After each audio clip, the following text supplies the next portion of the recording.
Hi, my name is Pamela Larson, and I'm Fort Jackson's Military Spouse of the Year for 2013. Today I'm speaking to you not just as Fort Jackson's missing soldier's spouse from this past October, but also as a regular Army wife.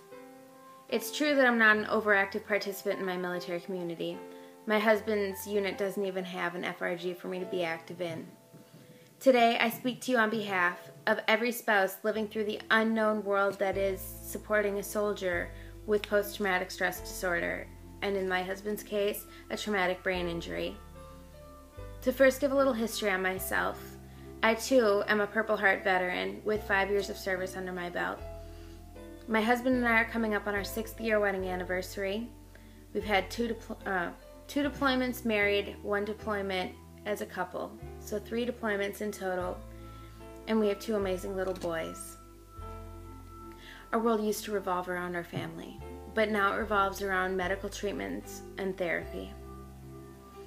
We've had our fair share of struggles, from my husband's brain injury going untreated for several years, including through 2 different deployments, his crazy man in the woods stunt, as I call it, and his most recent very real suicide attempt, which occurred just this past Thanksgiving.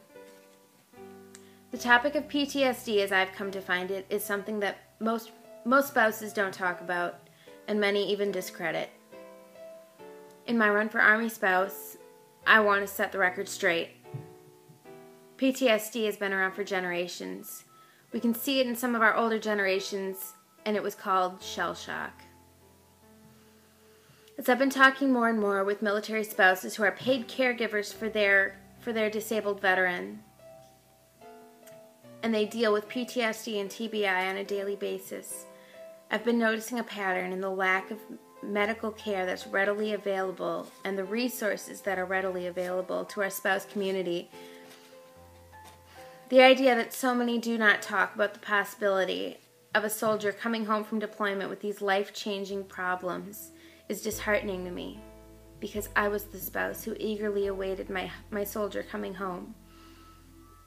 I sat there front and center after a 15-month deployment with my double-decker stroller, anxiously awaiting that man that I gave up my own military career for.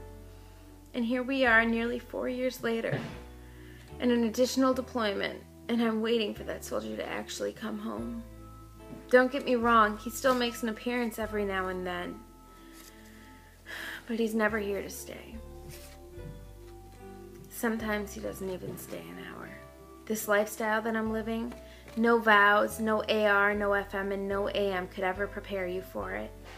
Today, I ask for your vote for Military Spouse of the Year, not as a devoted housewife, but as the dependent of a soldier who actually suffers and is still very much in the fight.